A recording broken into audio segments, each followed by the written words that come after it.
Caros ouvintes do MesaCast, sua missão, caso decida, é acompanhar esse time de super agentes falando sobre Missão Impossível Acerto de Contas Parte 1. Essa gravação começará em 5 segundos. Boa missão, agente.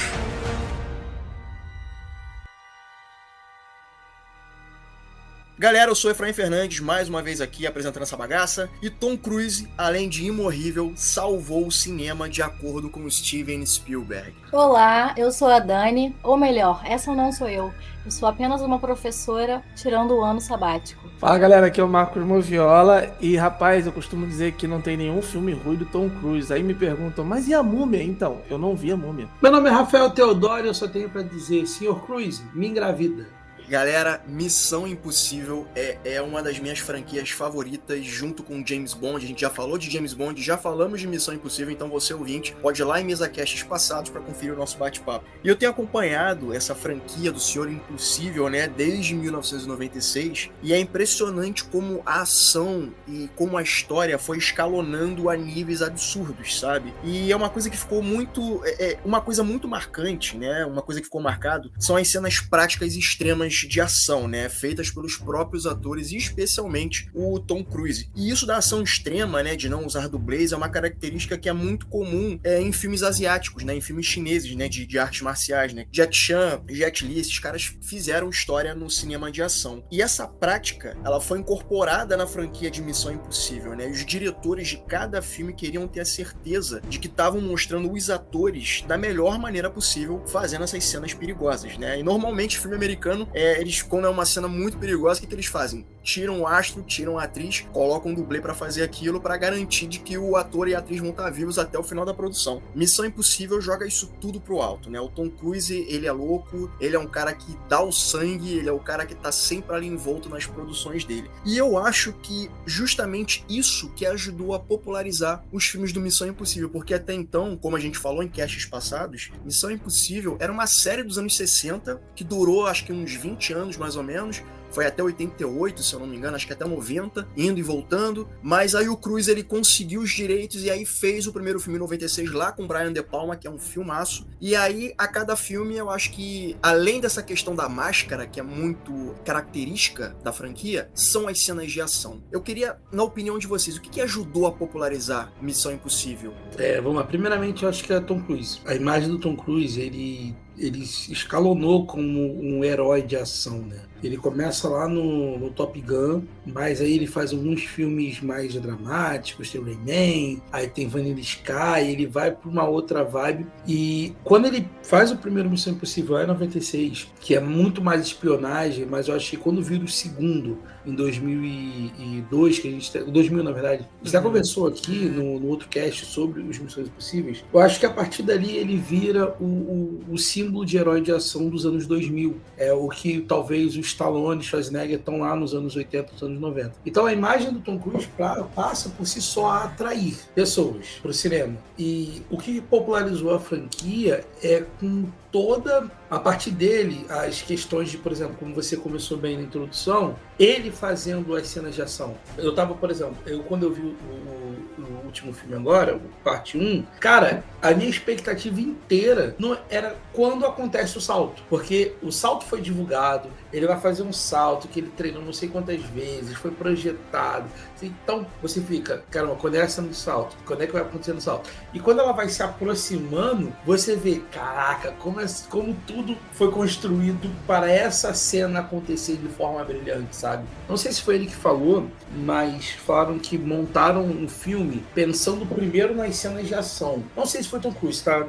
Mas eu vi, não sei se foi o Velozes e Furiosos, ou assim, caraca, tive uma grande ideia de uma cena de ação. Beleza, como eu faço um filme para executar essa cena de ação? Então, eu acho que para esse filme toda a divulgação foi em cima dessa cena. A gente não soube do plot da história, a gente não houve nada de divulgação de ele sabia que ia lutar contra o fim do mundo, porém tudo estava em torno. Cara, ele vai fazer um salto de moto com um paraquedas abrindo de forma muito rápida. Então, como isso vai acontecer? Eu acho que Missão Impossível ficou assim popularizado por Tom Cruise fazendo as próprias cenas de ações incríveis, uma tentando superar a outra, se provando a morte a cada segundo, e toda essa questão de gadgets, máscara, o lance da voz, e todas essas coisas que a gente já tinha conversado, inclusive, no cast anterior. Bom, acho que o que faz o Missão Impossível ser um sucesso estrondoso e cada vez maior é a fofoca, né? A fofoca, a curiosidade é o que move a humanidade. E o burburinho que toda vez que um filme tá em ação, que o Tom Cruise quebrou a perna, que o Tom Cruise quase morreu dessa vez, e que ele aos 40, 50, 60 anos consegue fazer umas cenas sem dublê.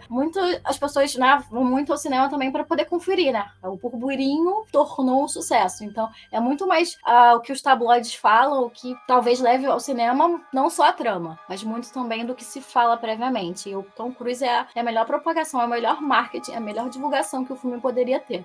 E cada ano que passa, que ele vai ficando cada vez mais velho, a gente fica mais surpreso de alguém, né? A gente é mesmo etarista, né? O ser humano, ele tende a classificar as pessoas, né, relacionado a algumas coisas. Então, cada vez que ele faz 60, 61, nossa, uau, o Tom Cruise com 60 gravou essa cena assim, assado, sem dublê. Fez 61, gravou essa cena assim, assim, assado. Então é isso. Ele mesmo é o melhor marketing, é isso que faz de Missão sucesso. Agora, não querendo defender o etarismo, mas falando uma verdade, cara, eu tô com 39, eu vou atravessar a rua do outro lado da padaria, eu já fico cansado. Imagina esse homem que tá em forma, deve ter, sei lá, uma saúde de um cara de 35, um atleta profissional pra fazer as coisas que ele faz. Eu bato palma pra ele, eu só espero que ele não se mate no processo. Não, obviamente, a gente tem que reconhecer, né, tudo isso. Mas, de certo modo, né, ele é alguém esforçado, né? Quem dera todas as pessoas que se comprometem a fazer alguma coisa em suas profissões se esforçassem tanto quanto ele se esforça pra atuar nas missões. Tipo o Vin Diesel no Velozes e Furiosos, né? Que, aliás, tem até uma cena parecida no último Velozes e Furiosos, que é justamente uma cena de perseguição de carro em Roma. Em Roma. Né? Né, Marcos? E, tipo assim, Isso. Missão Impossível conseguiu fazer bem melhor essa cena. Confesso que eu fico chateada toda vez que eu vejo um centro histórico, algum patrimônio da humanidade sendo destruído no filme de ação. Por que no anterior não foi toda aquela cena no Teatro de Viena, né? E agora ali na Itália tem sempre que destruir algum patrimônio. Por que faz isso? Dani, você viu o trailer de Napoleão? O cara destrói a pirâmide do Egito. Olha só, né? Olha só que heresia. Isso não aconteceu. Isso não aconteceu. Isso eu acho que só vai estar no filme. É inegável a qualidade dos filmes de Missão Impossível. E quando é bom, não tem melhor. Então todos os filmes do Missão Impossível, eles são muito bons. Tem uns mais, outros menos, é verdade. Mas assim, todos trouxeram coisas novas. Mesmo quando trouxeram diretores novos. A gente comentou, né, Rafael? A gente comentou no último podcast sobre Missão Impossível. A gente comentou o estilo de cada diretor que foi entrando junto com a franquia e que cada diretor trouxe para a franquia, né? Então, conforme cada filme foi se estabelecendo, foi mostrando a força que tem. Não só os personagens, mas como aquela história, como aquela mitologia, talvez como aquele mundo fantasioso, podemos dizer assim, porque é um mundo onde nós temos, como foi falado anteriormente, máscaras, dispositivos que imitam a voz. Hoje, nesse episódio, nesse novo Missão Impossível, nós temos a inteligência artificial atuando, claro que é um tema atual, sim, de fato, mas mais avançado do que o que a gente vê hoje em dia, né? Mais beirando lá Exterminador do Futuro do que o que a gente tem hoje do ChatGPT, por exemplo. Mas, pra mim, quando é bom, não tem melhor, cara. Então a qualidade dos filmes falam por si só. Desde o primeiro filme nós temos coisas memoráveis, e olha que o primeiro filme é dirigido por um dos melhores diretores de todos os tempos, que foi o Brian De Palma, né? E depois nós tivemos aí trocas valiosas com John Woo, J.J. Abrams, Brad Bird e agora com Christopher McQuarrie. Então, assim, tudo isso contribui para o sucesso do filme. A qualidade dos seus diretores, a qualidade do seu protagonista e a qualidade das pessoas que trabalham com ele. Aí nós temos o Ving Rhames, temos o Simon Pegg, quem vai aparecendo depois junto aí. A excepcional adição da Rebecca Ferguson, que é uma atriz sensacional, incrível. Eu acho que eu tô torcendo muito para que ela esteja tão bem, ou melhor até, no próximo Duna, né, na parte 2 de Duna, que estreia no final do ano. É uma atriz que eu passei a admirar bastante nos últimos anos. E agora temos a adição da Hayley Atwell. E, claro, não posso esquecer também a Vanessa Kirby, que apareceu no Fallout e tá de volta aqui nesse Acerto de Contas parte 1. Então, assim, a qualidade dos filmes fala por si só. A Pom Clemente F também, que faz Amantes no Guardiões da Galáxia, né? Ela tá muito diferente no Guardiões, né? Porque No Guardiões ela é toda fofinha, desajeitada, e aqui, cara, ela tem uma atuação... Na verdade, ela nesse filme, ela me lembrou meio que o T-1000 do Exterminador 2. Sabe aquele olhar, olha direto e vai pro alvo? Ela tá muito nessa vibe. Mas ela me lembrou a Funk Jansen no GoldenEye. Ela tem 007 do GoldenEye, sabe? Qual é o nome? Shenya? Qual é o nome dela? Eu esqueci o nome dela. Onatop. Filme de 95, era moleque quando eu vi. Era não sei o que, Onatop, o nome da personagem. Don't be careful, be confident. Agora, falando sobre antagonistas que a gente tocou aqui, na questão de inteligência artificial, que é um tema que é muito recorrente, né? Atualmente é um tema muito atual, que a gente tá vivendo isso com essa coisa, como foi dito, né? O ChatGPT e outras coisas mais. Lembrando que esse filme ele foi feito na época da pandemia, e aí foi todo um rebuliço para fazer, mas mesmo assim essa questão da inteligência artificial, ela tá muito presente no nosso dia a dia. E aí eu queria perguntar para vocês, né? A gente tem dois antagonistas nesse filme. A gente tem essa questão da inteligência artificial, que é chamada de a entidade, né, que controla tudo, né, é um inimigo que está em todos os lugares e nenhum lugar ao mesmo tempo. Ele não tem um centro, mas ele se faz presente, quase que onipotente, né, e quem controlar essa inteligência artificial controla o mundo, né, basicamente é isso. Além dessa questão da inteligência artificial, a gente tem o Gabriel também, que tem essa relação com o passado do Ethan, embora eu ache esse personagem meio cagado, não gostei tanto desse personagem, não por conta do ator, eu acho que o personagem ele não foi escrito de uma maneira tão adequada, tão bacana, porque a gente sabe que ele tem relação com o passado do Ethan, mas também não é revelado o passado do Ethan, então tem o Ethan, uma outra mulher que morre, que o Ethan tenta salvar, então tem essa coisa, né, de costurar a inteligência artificial com o personagem do Gabriel. E eu tenho notado uma coisa também que é o seguinte, e é uma coisa que a gente já até falou em casts passados, os filmes do Missão, eu acho que eles não têm antagonistas tão bons assim, com exceção do Philip Seymour Hoffman, do terceiro filme, né, que faz o Owen Davian, né, que eu acho esse cara saudoso, né, ator, ele era um excelente ator, e tem também o Solomon, tá no quinto e no sexto. Então, tirando esses dois, eu acho que os outros antagonistas são um pouco esquecíveis. Assim, eu tava tentando lembrar, porque eu não lembro se tem essa cena lá no do Brian De Palma. Tava com isso na cabeça se era um flashback criado, né? Que a Marvel é dona de fazer isso, queria flashback onde não existe. Então, e aí no caso foi supostamente onde ele entrou pra Missão Impossível, né? Ele foi acusado de ter matado e a mulher e tal, aquela coisa toda que seria prequel do primeiro filme, né? Basicamente isso. Eu não sei se foi a dublagem que eu vi, e a dublagem ficou com uma voz meio sedutora, meio calma, mas eu não sei se corroborou com a imagem. Já o personagem é um fanático religioso e fanático pelo uma IA. Aí eu acho que fica a questão, porque, por exemplo, dão pra ele uma aura do tipo, o assassino mega misterioso que sempre rodou o mundo e ninguém nunca sabe quem ele é. Sendo, cara, a gente nunca ouviu falar nele em nenhum outro filme, sabe? Eu acho que seria mais interessante, ao invés deles inventarem um personagem para esse filme, como se ele já perambulasse pelo mundo desde sempre, para ele ser o adorador supremo da morte, que ninguém sabe quem ele é, e ninguém sabe o passado, não tem história sobre ele, aquela coisa toda. Cara, ter usado algum personagem recorrente, sei lá, que o nome que tenha sido citado no segundo filme, no terceiro filme, no quarto filme, e botar como, esse é um maluco vilão. E aí, por exemplo, eu tava, quando eu vi, né, na hora eu falei assim, caraca,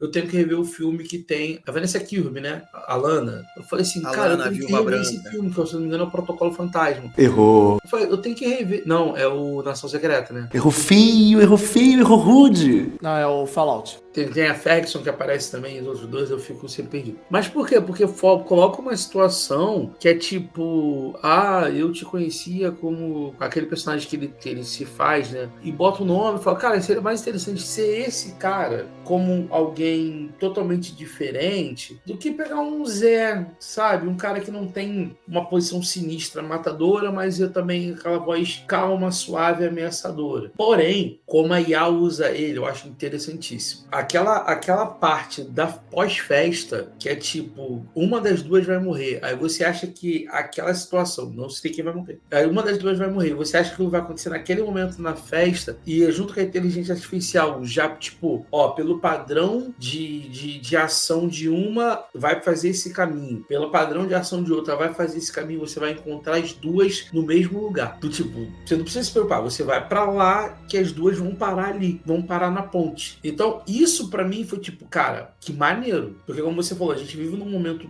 de tecnologia, com o ChatGPT e outras inteligências artificiais por aí, e desde quando, por exemplo, vai pegar a Netflix aí, que, cara, lê o seu algoritmo pelas suas preferências e cria um padrão para você daquilo que você gosta de consumir. Então, você ter isso numa arma, tipo assim, ó, cara, de acordo com leitura de padrões que essa pessoa faz, essa pessoa tem, ela vai para tal lugar. Eu acho isso, primeiro, que é assustador, mas ao mesmo tempo é altamente, tipo, cara, muito Missão Impossível ter uma inteligência artificial que faz isso. Então, ele ser usado como arma de inteligência artificial foi me amar. E eu não sei vocês, tem uma coisa aqui que me incomoda profundamente. Eu gosto muito da Ilsa Faust, sabe? Como foi dito aqui, acho que ela foi uma das melhores coisas nessa franquia. Depois que o Benji, né, o personagem Benji entrou na franquia e teve aquela leveza, teve aquele humor, eu acho que a melhor coisa que veio depois foi justamente a Ilsa Faust. Eu acho ela uma ótima personagem, essa menina é uma ótima atriz, e matam ela.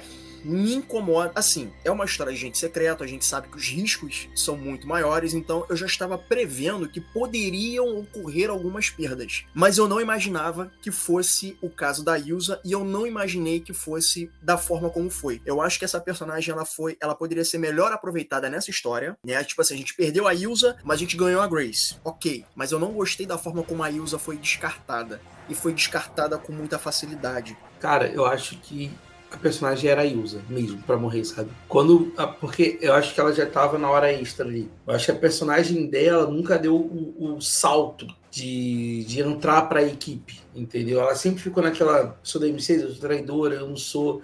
Então, eu acho que a morte dela é sentida pelo personagem, pelo Ethan, tá? Só que ela não faz, entre aspas, falta para a equipe. Porque a única pessoa rotativa na equipe sempre é a personagem feminina. Então, desde o primeiro filme, quando você tem no segundo, você tem a Ted Newton. Ted Newton não, No segundo é a Ted Newton. Então você tem em cada filme a introdução de uma personagem feminina que ela sai. Ela sai no filme seguinte. Então eu acho que ela sair, pra mim, o arco dela tava fechado. Ela devia ao Ethan e pronto. Eu acho que pra contextualizar, é pra falar um pouquinho que esse filme, ele tá 80% a receita dos filmes anteriores e uns 20% aí, talvez já se encaminhando, não sei se eu tô me adiantando aqui o próximo tópico, a um fim da franquia. Vai ser o fim mesmo? Eu acho que ele traz pequenas coisas, assim, pra gente já começar a construir na nossa cabeça que talvez isso seja um filme.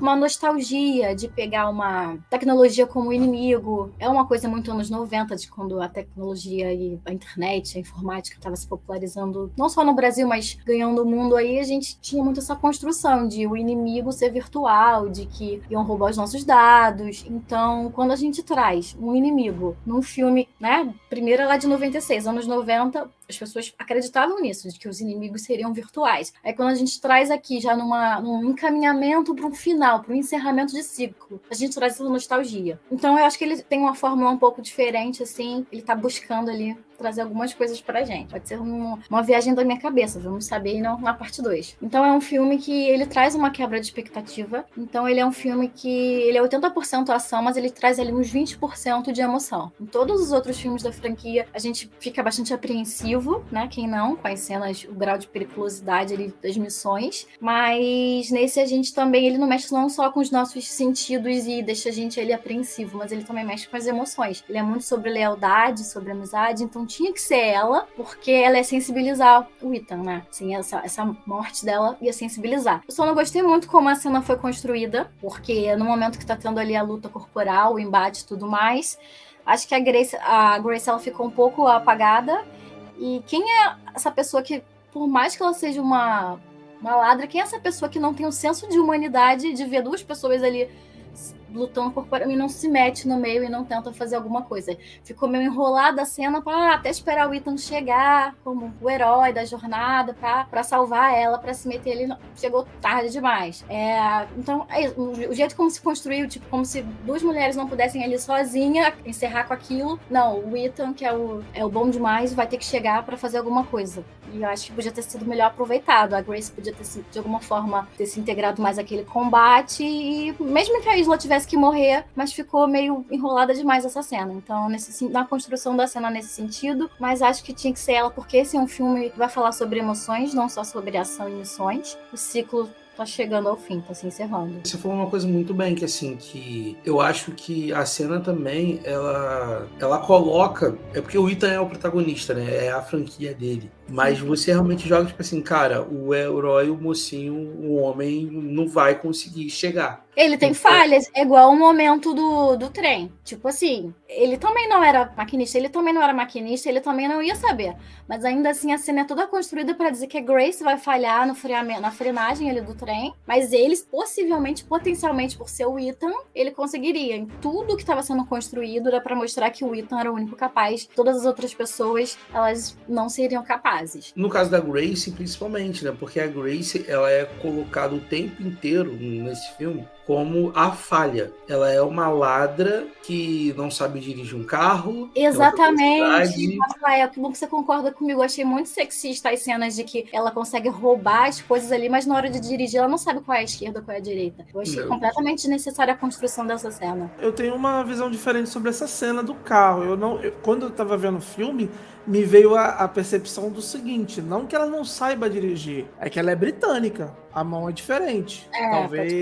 Talvez tenha sido essa. Foi a percepção que eu tive durante o filme. Desculpa, Marcos. Essa cena é também todo um alívio cômico. Por exemplo, essa cena é muito Charlie Chaplin. Demais. De você ter aquela troca quando o carro capota e eles, tipo assim, a gente já tinha trocado de lugar e destrocou de lugar de novo. E aí, tipo, toda a construção do tipo, vai, volta, pega, não, como é que vira? Vira pra esquerda, vira pra direita. É uma parada meio atrapalhada que você, quando vai chamar o super carro, é aquele carro pequenininho, amarelo, que o próprio Ethan não sabe dirigir, né, que ele bate e tal. É o Bumblebee que aparece ali jogado. Eu entendo, mas eu acho que na questão da personagem da Anne Hathaway, né? Errou! Grace, ela, todo o tempo do tipo, ela é super esperta pra roubar. Principalmente coisa do bolso dos outros. Ela é toda maravilhosa, tal. Mas o tempo inteiro, assim, nenhuma cena, ou na maioria, ela nunca tá, tipo assim, cara, você vai conseguir resolver essa parada sozinha, entendeu? E aí eu não sei também se é o nível, entendeu? Tipo assim, o nível do Ethan, da equipe dele, é tão mais em cima que ela é só uma pessoa comum. A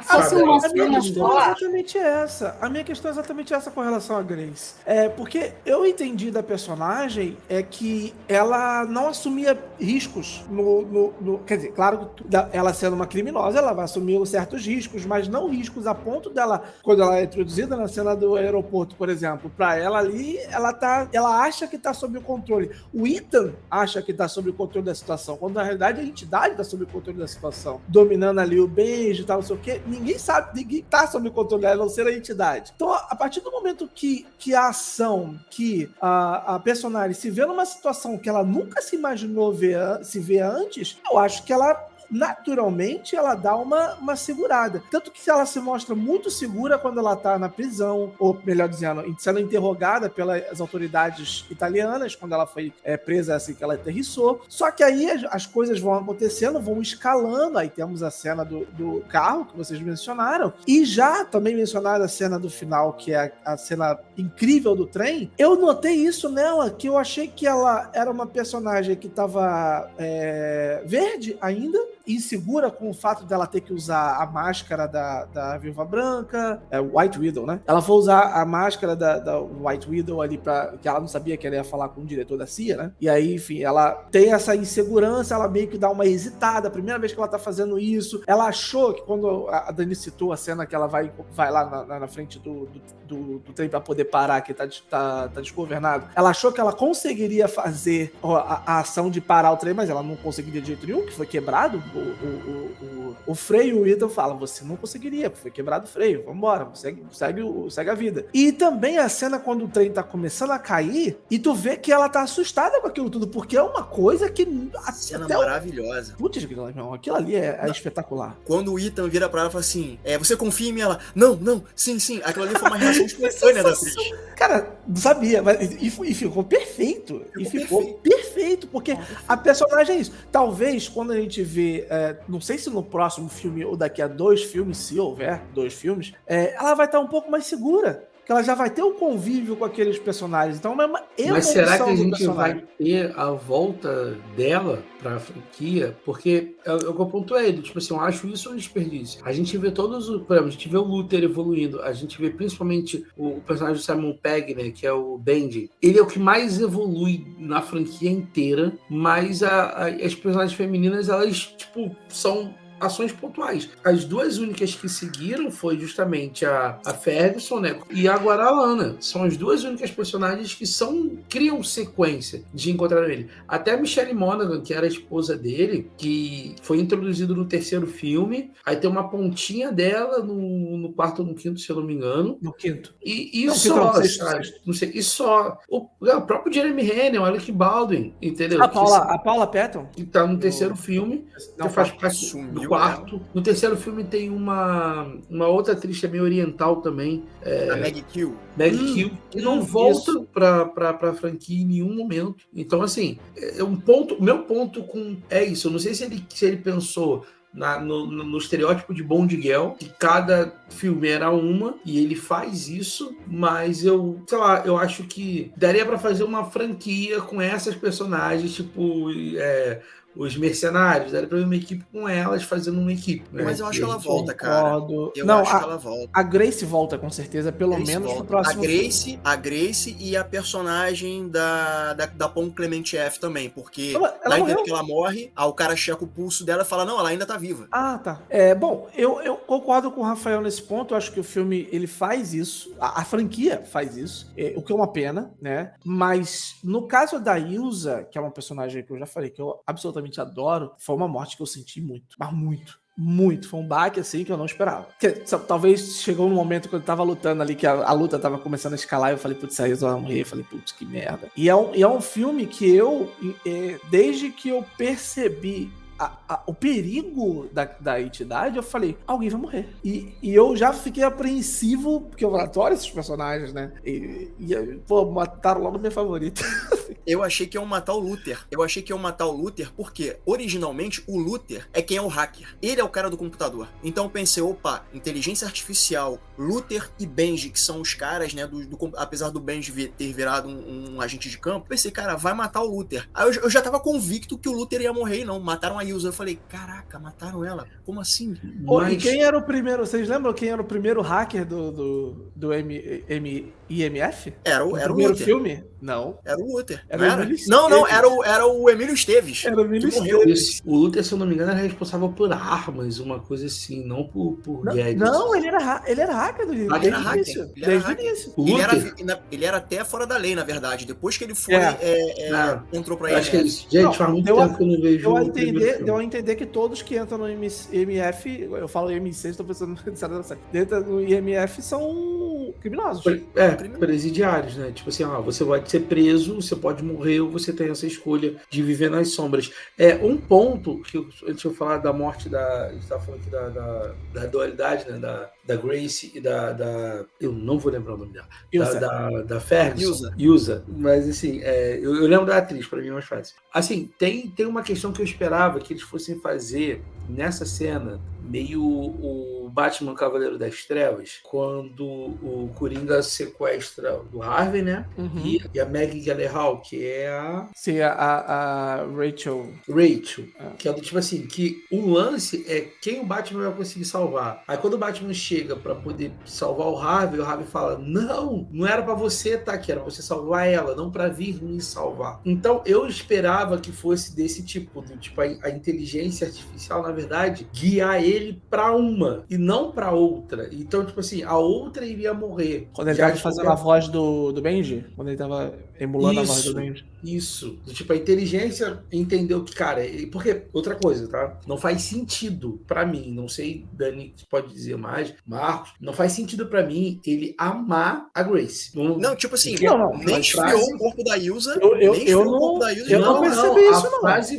A frase foi, a inteligência, uma das pessoas que você ama vai morrer hoje. Tipo assim, cara, ele teve uma treta com a Grace há 2 dias atrás. Primeira Cara, vez que eu não sei se isso foi da dublagem, mas eu não lembro da inteligência usar essa frase, não. Usou, porque, assim, mesmo se usar a pessoa que ama, eu não vou botar no sentido de amor eros. Mas como se ele importar. se importar, assim, porque rola aquela coisa Amor toda ágape. de amor ágape.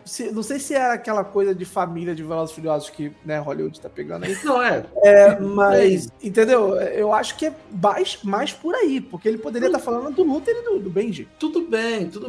Não, assim, porque a ideia é que aquelas pessoas que estão na festa foram selecionadas para estarem na festa, e a conversa é, uma das duas vai morrer, você vai ver uma das pessoas que você ama morrer, e essa chave vai estar no trem colocada aos meus pés. Então, assim, eu fiquei naquela, cara, na segunda cena do filme, esse cara tava no meio do deserto pra ir ajudar a Ferguson. A Yusa. Então, assim... Pra já tá amando outra? Que porra é essa? Eu cheguei primeiro, já tá com outra. Pode rolar uma parada meio escolha de Sofia. Eu sou Ethan, não posso deixar ninguém morrer. Isso eu entendo. Agora, usar a palavra... A pessoa que você ama vai morrer. Pode ser uma pessoa que você se importa. Porque o filme Então aí que tá. Eu acho que ele usou a palavra care. Ele não usou a palavra love. Tá. Acho que ele usou. Beleza, eu então acho. Dublagem. Eu preciso ver de novo. Que a dublagem botou pessoa que você ama. Isso eu fiquei na minha cabeça. Eu falei, cara, não tem como ele amar Gracie se ele conheceu essa mulher no aeroporto há um dia e meio atrás. Mas durante o desenrolar do filme, em momento nenhum mostra afeto ou alguma coisa assim. Nenhuma cena sugere afeto entre os dois. Lá pro final, lá pro momento do trem, sugere uma tensão sexual. Mas realmente não foi uma escolha muito acertada falar sobre afeto e amor ali ainda, meio que no começo do desenrolar da coisa, não. Se eu acho que algo do tipo no próximo filme acontecer, vai ser um desastre. Porque realmente não vai ser pior ainda. E o Rafael vai estar 2 vezes correto nesse negócio de você substituir uma personagem feminina só pra ser interesse amoroso do Ethan. E isso vai ser um desastre absurdo. Foi exatamente o que eu estava pensando, Marcos, porque assim, a Ilsa, nesse filme, ela poderia ter um aproveitamento muito maior. Não que ela não fosse morrer, né? Porque, enfim, são os riscos. Mas eu achei que é uma jogada perigosa você tirar a Ilsa quando o Ethan e a Ilsa, entre aspas, estavam prometidos um pro outro. Inclusive, a Ilsa tem um apoio, tem a validação da ex-esposa, que ainda tem isso, né? Porque no final do Fallout, tá uma conversando com a outra, tricotando ali, falando no ouvidinho, vai lá, gata, vai lá no meu ex e tal, não sei o quê. Aí, quer dizer, cria-se essa expectativa de que os dois e são faz sentido agentes. porque são mundos diferentes, né? O Exato, mundo da Michelle Monaghan é completamente diferente do mundo da Ilsa Foster, que conversa com o mundo do Ethan Hunt. Aí exatamente. faz toda a diferença. Cria-se uma expectativa, você pensa o quê? Pô, no final dessa missão, ou em algum momento durante a missão, eles vão consumir as vias de fato, eles vão ter um momento pra eles. E aí, jogam a Ilsa nesse filme, eu acho que aproveitam mal ela, eu acho que, sei lá, ela pra chegar outra pra, entre aspas, tomar o espaço dela, sabe? Então eu fiquei pensando assim, pô, cara, mas pra que esse trabalho todo, sabe? Ela é muito mal aproveitada, porque assim, ela, cara, de novo, ela aparece em 3 cenas. E a Ferguson, pra mim, nesse filme, ela tá trazendo uma melancolia no olhar, melancolia, tipo assim, como se, minha vida já acabou mesmo. É como se ela soubesse. O tempo inteiro, isso pra mim, não remete àquela personagem que a gente viu no filme anterior, entendeu? Que tava com um problema de chantagem, mas foi lá e resolveu o seu problema. Então, assim, eu talvez queria vê-la executando uma missão com eles, por exemplo. Poderia ter feito alguma coisa, alguma parada que, se ela pertencesse à equipe, de fato, se tivesse, por exemplo, naquela cena que começa o filme do submarino para mostrar o vilão, se logo depois mostrassem a equipe em campo, se ela tivesse no lance lá do aeroporto ou alguma coisa assim, para mim teria mais peso para ela morrer no filme. Sim. Porque concordo. Pensa no espectador médio, tá? A galera que não viu o efeito Fallout, a galera que não viu o Protocolo Fantasma, o pessoal falou assim, tá passando por cima do Tom Cruise, eu vou ver. Cara, aquela personagem nada, tipo, anyway, sabe? Mas assim, eu entendo que esse filme, como o Marcos falou, ele é 80% construído na franquia. Ou não foi a Dani que falou? Não lembro agora. Mas foi a Dani, perdão, dei o crédito errado. Como a Dani falou, o filme é completamente, 80% dele é na franquia. É você ter acompanhado esse cara desde 96, você ter visto ele envelhecer 30 anos, porque há 30 anos ele tá no IMF, há 30 anos você vê ele fazendo isso tudo, e servir como um grande Relíquias da Morte parte 1, parte 2, como Guerra Infinita e Ultimato para essa franquia. Sendo que, como vocês mesmos já falaram aqui, eu não vejo, principalmente ao terminar de ver o parte 1, eu mirando e projetando a parte 2, eu não vejo a franquia terminando na parte 2. E aí eu me pergunto, qual é, afinal de contas, o acerto de contas que tá acontecendo? Será que é o acerto de contas pela Ilsa ter morrido? Não, mas aí de novo acho que a gente tem que ir pro original, né? Reckoning sim é um acerto de contas, mas Dead Reckoning aí é acerto de contas morto. Então tem que ter alguma porque a Ilsa expressão morreu, ali. Não sei. O acerto de contas pode ser, porque, sim, é isso. É essa rusga que tem o Gabriel com o Ethan e vice-versa. Porque assim, de novo, essa coisa da rusga entre o Gabriel que e o existe Ethan, antes do Gabriel matar a Ilsa. Antes isso até. é levemente pincelado no filme. E esse lance aqui que foi dito mais cedo, de que parece que a IMF ela só recruta quem era fora da lei. O Ethan, ele cometeu um crime, não é dito qual, não é dito como, não é dito porquê, mas no início do filme, quando tem aquela cenazinha de flashback, que tá o Gabriel, a moça que morre, que ninguém sabe quem é, que é até dito o nome dela, e o Ethan, aquilo ali foi 30 anos atrás, e foi antes do Ethan, ou no momento que o Ethan estava entrando na IMF. Foi uma das primeiras quando missões. ele fez um crime. Foi quando ele cometeu um crime e entrou pra IMF. Então parece que é padrão da IMF trazer gente que cometeu crime pra trabalhar. Não. Na realidade, o Gabriel era da IMF também, junto com o Ethan, e aconteceu algo que deu errado e morreu uma menina que o Ethan gostava. O crime que o Ethan cometeu antes pra poder entrar na IMF, pra ser recrutado pela IMF, nunca é falado. Não se sabe. Talvez na segunda parte que venha dizer. Tá, eu entendi que aquela cena acontece talvez antes. Posso ter esquecido algum detalhe, não ter ouvido direito. Mas pra mim a cena inicial acontece antes dele entrar no IMF. Pra mim, deu a entender também foi isso. Que o crime acho que que aquilo ele ali foi faz parte da acusado missão. foi ter matado aquela mulher e quem matou, na verdade, não foi ele. Não faz sentido, porque se ele cometesse o crime, ele não continuaria na IMF. Não, antes da IMF. Antes da IMF. Tá. Ou seja, ele tem essa mulher, namorada, esposa, não sei. Essa mulher morre e o Ethan é acusado de ter matado ela. Então, você tem duas opções. Ou você vai preso por esse crime que você supostamente cometeu, ou você se junta a gente. E como o Gabriel é esse cara que desaparece, que ninguém nunca encontra, não tinha como ele provar a inocência dele. Eu acho... faz sentido. Mas o que eu tinha entendido era... Sabe por quê, Marcos? Porque assim, o Ethan cometeu um crime, foi recrutado pela IMF, porque foi dada uma escolha pra ele. Você pode viver uma vida atrás das grades ou pode trabalhar pra gente. A mesma coisa aconteceu com o Luther. O Luther, ele era um fora da lei. Ele foi recrutado. A mesma coisa acontece com a personagem da Grace nesse filme, que o Ethan vira e fala assim, olha só, você vai encontrar com o Kittredge, e o Kittredge, eu já conheço ele vai te dar uma escolha. E essa escolha, você vai aceitar se assim você decidir essa missão. Então, eu acho que é padrão da IMF recrutar pessoas que têm um potencial pra serem ótimos agentes. É por isso que eu acho que a gente perdeu a Ilsa nesse filme, mas a gente vai ter um destaque maior, talvez, para a personagem da Grace no segundo filme. E talvez ela tenha até o potencial para continuar a franquia com outros filmes com Tom Cruise. Se é que o Tom Cruise continua na franquia. Não sei. Só lembrando que a Ilsa nunca foi da IMF. Sim, ela era da M6. Ela era da M6. Nem de lá. Ela era um braço ali que ajudava e que de vez em quando lutava contra. Don't be careful, be confident. A gente tem a galera da antiga, que é o Luther, a gente tem o Benji, a gente tem a Ilsa, né, que é até uma personagem relativamente nova, mas não era da IMF. A gente tem o retorno do Kittredge, lá do primeiro filme, né, que é o carinha com quem a Grace fala no final. E a IMF, na real, é uma equipe, né, isso era até uma coisa que era base na série, né. A IMF não é só o Ethan Hunt. A IMF é uma equipe, mas a gente sabe que o Ethan Hunt tá ali de frente porque o Tom Cruise tem um tempo de tela dele, né. Se bobear, isso tá até no contrato dele, se bobear, pra ele ter bastante tempo de tela.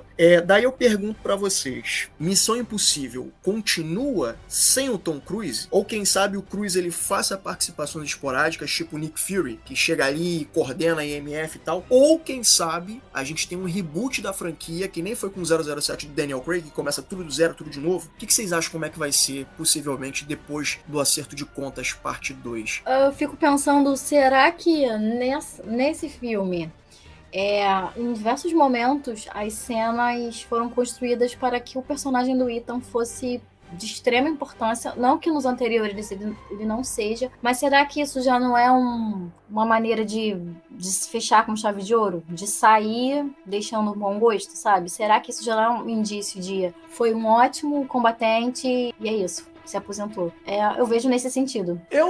Eu acho que é difícil. Eu acho que é difícil você ter uma Missão Impossível sem Tom Cruise. Missão Impossível tem a cara do Tom Cruise. Tem a cara dele. Ele é o cara que não só deu a sua cara, ele deu muito mais do que isso. Ele praticamente entrega a sua vida pra fazer esses papéis.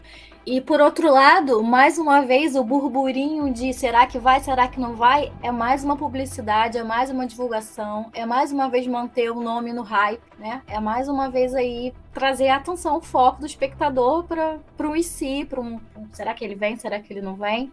Se ele é a melhor propaganda, ele não estar também a falar, né? É também gerar um marketing sobre isso. A gente sabe que temos personagens novos, né, nesse filme. A IMF, como eu falei, não é só o Ethan Hunt, né? A IMF é um grupo, é uma equipe, mas a gente sabe que o Ethan Hunt é o cara que tá de frente, chefiando, é o cara que luta, corre, e se joga de penhasco, né? Porque, né, a última grande cena que o Tom Cruise fez nesse filme, né, foi se jogar de um penhasco, que até então acho que é a maior cena já feita por um ator não dublê.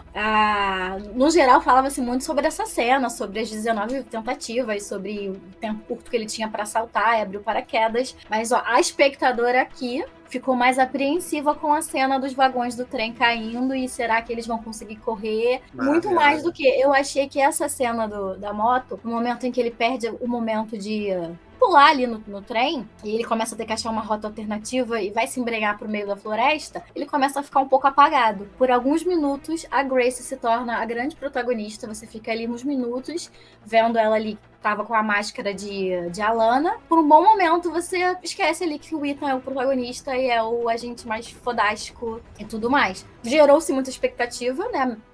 Quando o filme começou a ser gravado, falou-se muito do quanto ele se arriscou nessa cena, né, das vezes da tentativa, que não usou dublê mais uma vez. Mas com uma opinião pessoal, a cena dos vagões caindo foi uma que me deixou muito mais arrepiada e nervosa do que a cena do pulo do paraquedas. Porque na real a IMF é isso, né? A IMF não é só o Tom Cruise, a IMF é a equipe. É por isso que eu fico nessa dúvida. Segue sem o Tom Cruise ou não? Se vai ter um reboot total, ou sei lá, o Tom Cruise continue, só que fazendo participaçõezinhas esporádicas, tipo, coordenando a equipe. Isso pra mim ainda não tá muito claro. E será que esse tempo todo de tela que a Hayley teve, que a personagem da Grace teve, já não é um indício que sim, é uma confirmação, ela vem pra fazer parte da equipe? Sem dúvida. Eu acho que sim. Eu acho que sim. Agora, como a protagonista, eu já não sei. Que ela dá a entender que ela pode ser uma parte importante da equipe, sim. A protagonista, pra mim, numa ausência de Tom Cruise, poderia ser perfeitamente a Rebecca Ferguson. Pois é, mas aí o roteiro vai nessa de querer matar ela logo nesse filme, né? Aí é foda. Cara, quando você pega e olha os outros filmes em contrapartida, por exemplo, a própria Ferguson, ela tem muitas cenas no filme anterior, de dividir a ação, de dividir atividades com o Tom Cruise. De uma fazer um tá coordenando uma missão e ele tá fazendo outra coisa, entendeu? Por exemplo, a equipe é muito mais explorada no plano para prender o cara lá na redoma de vidro do que nesse filme. Esse filme é muito concentrado, sim, no Ethan, das ações dele, como ele é da IMF agora. Então ele manda, ele coordena, e a IMF, pelo que eu entendi, são só os 3. Na IMF não tem mais ninguém. Tudo bem, tem um cara que entrega lá e então fala, bem-vindo à IMF. Mas não tem, não vai para lugar nenhum. E a Hathaway, assim, apesar de eu gostar muito da atriz, eu acho ela uma baita atriz. Hayley Atwell. Hayley Atwell. Hayley Atwell, é porque tem a Anne Hathaway. No meu vídeo eu falava direto Anne Hathaway. No meu vídeo a gente, cara. Hayley Atwell. Atwell. Depois de muito bate-boca. Peggy Carter. Mas, enfim, quando você vê as cenas dela e tal, cara, tá com muita cara que, assim, no próximo filme ela vai aparecer bem coadjuvante. Do tipo, vai fazer uma ou outra ação e pronto. Ou se não, vai voltar no próximo filme porque o arco dela tá resolvido aqui, sabe? Do tipo, a história dela ela é uma ladra que se envolveu num esquema muito maior, é uma ladra que se viu numa parada muito maior do que ela jamais imaginou, porque ela foi só roubar uma chave e uns trilhões lá, foi fazer um serviço, e aí depois você vê onde ela se meteu, e tipo assim, cara, beleza, você já fez isso, já se meteu, beijo. Sabe quem me lembra? Não sei se vocês conhecem conhecem ou já viram algum filme, pegar só um aqui, ó, Dan Brown, as histórias do Robert Langdon, entendeu? Que assim, cada um livro dele, cada coisa tem o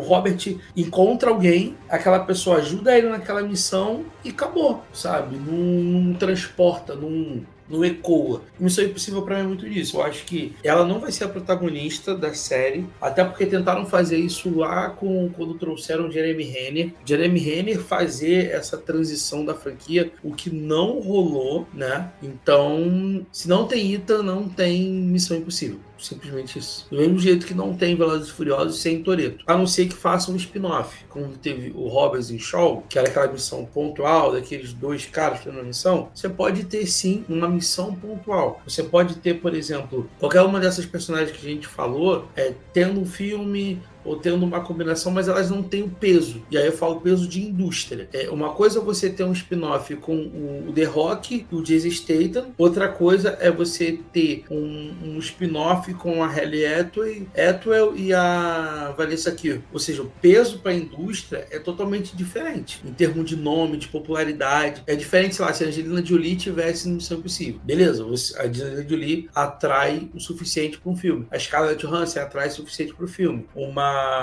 Jennifer Lawrence, beleza. Agora, essas atrizes que participam de Missão Impossível, nenhuma delas é, entre aspas, da primeira prateleira de astros e estrelas de cinema. Não que não sejam bons atores, pelo contrário, são ótimas atrizes. A Vanessa Kirby, a Ferguson, a Halle, elas são excelentes atrizes, mas não são blockbusters. Don't be careful, be confident.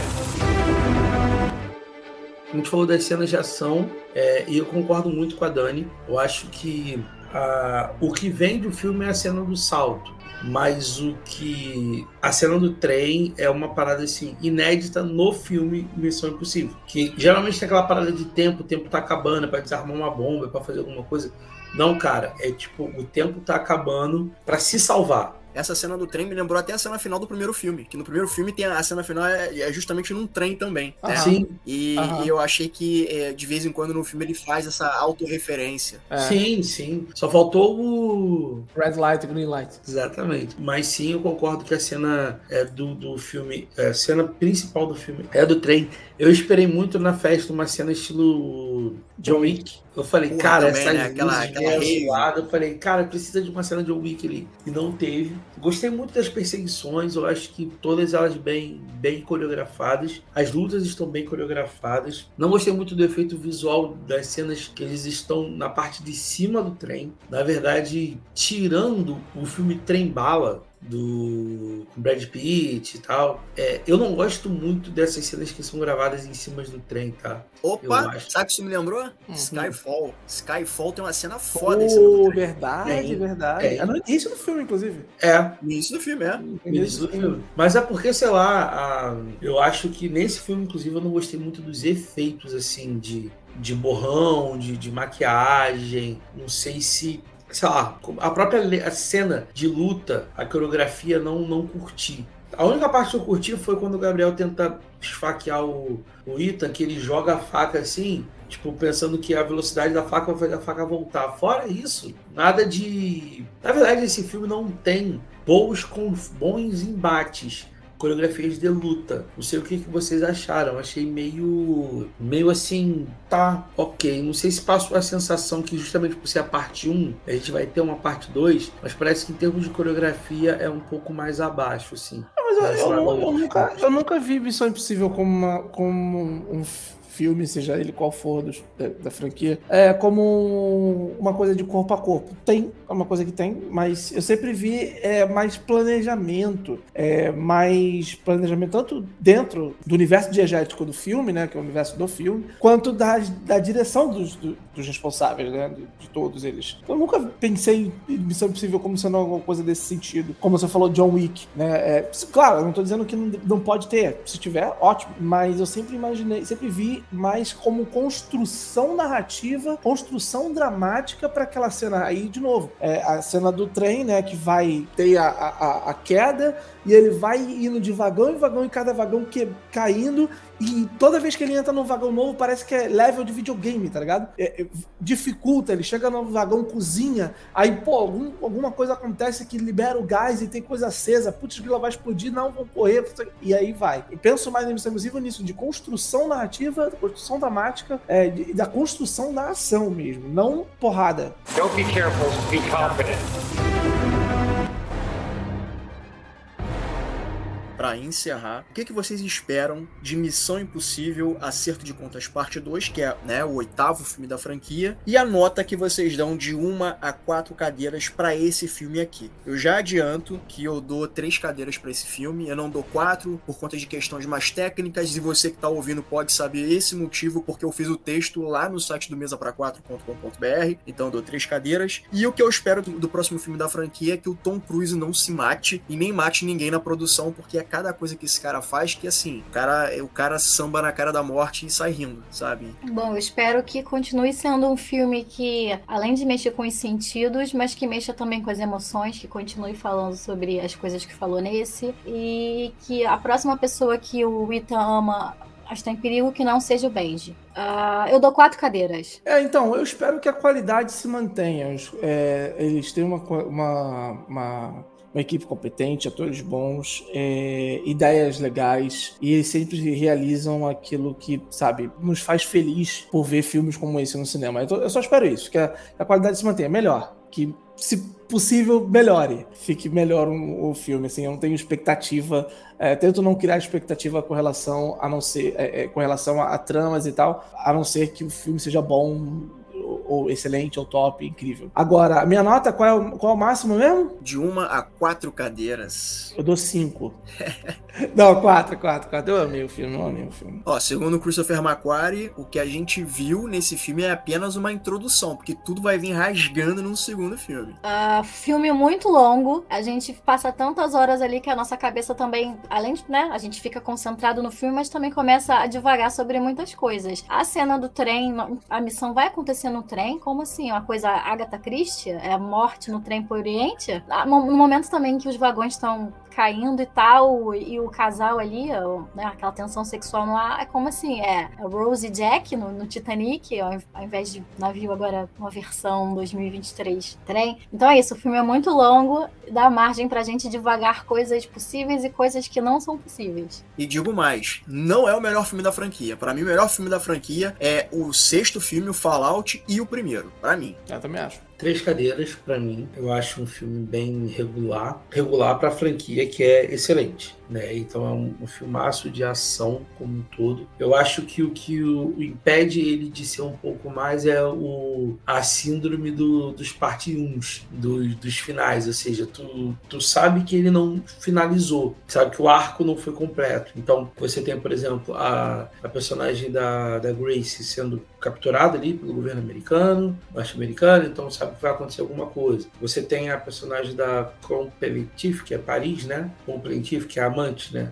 Que também ela ainda tá viva, então vamos interrogá-la. Você tem o Luther que vai voltar, o Simon Pegg que não fez nada nesse filme. Então você vê que ele claramente é o primeiro arco de uma história maior. Você sabe agora que vai ter uma missão para ir até o submarino, e aí você sabe que o Tom Cruise já gravou esse filme, então você sabe que ele já fez alguma coisa louca no submarino. Então, assim, esperar mais ou menos a parte 2. Sobre qual filme melhor, pra mim ainda é o terceiro, porque pra mim o 3 ele é 100% em tudo, no quesito emocional, de seu envolvimento pessoal, no quesito vilão, que como a gente já falou aqui, o Philip Seymour Hoffman é o melhor vilão ainda de um filme da franquia. Quando o Ethan tá mais visceral, pra mim que tem a melhor introdução. Aquela cena da ponte que teve caça, cara, aquilo ali é incrível em termos de ação, principalmente em questão física, né? Porque o Ethan tá correndo assim, fugindo, quando solta um torpedo aí, ele voa de lado assim pela variação do ar, é incrível.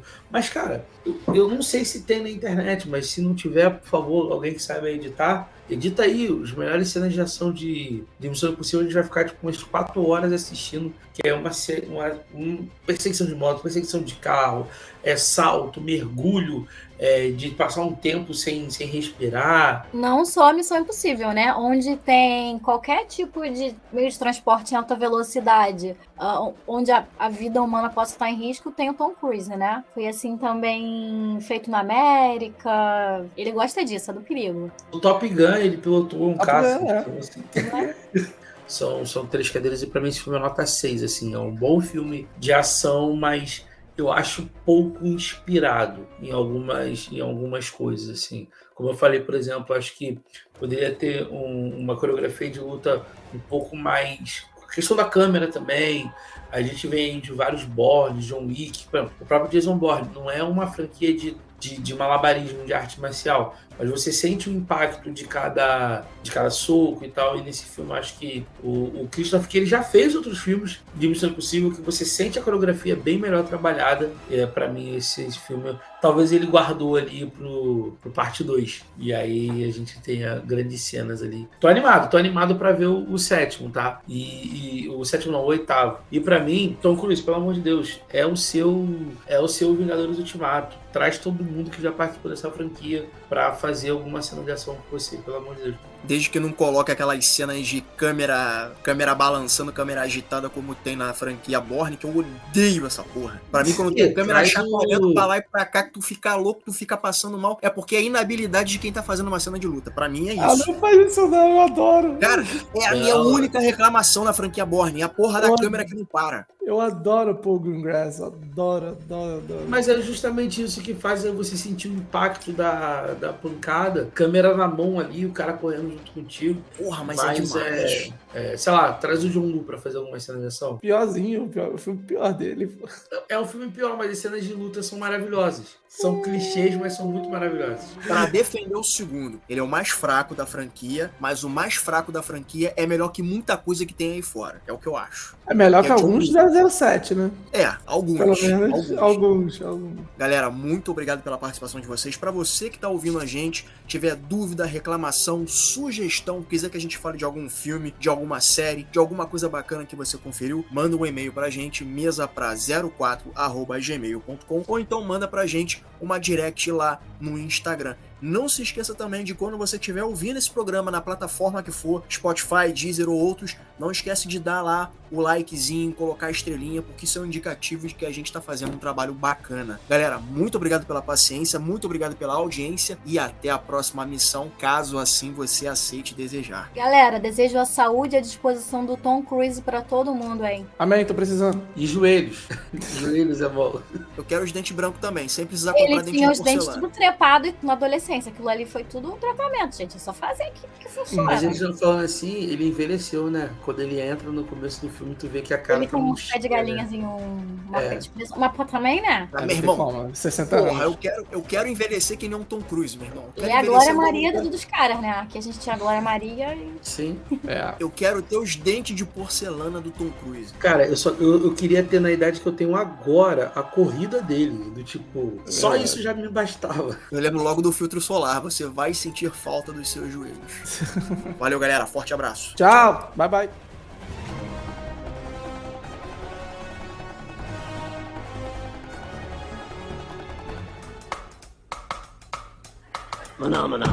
Eu espero o convite para o podcast sobre Oppenheimer. Puta que filmaço. Vai ter que Eu rolar aceito Oppenheimer Barbie. e Barbie, hein? E Barbie. Putz, Barbie, eu perdi a cabine, poxa. Eu estarei em Barbie. Eu preciso ver Barbie. Eu nunca pensei que no meu alto dos meus 39 anos eu ia cogitar querer Sai da muito ver sua Barbie. boca. É, Verdade. Gente, vai ser sacanagem. É. Oppenheimer é putaria. Efra, para a gravação, depois você continua conversando. E Que eu filmaço. preciso fazer isso. Ele sempre esquece. do do do do do do do do do do do do do do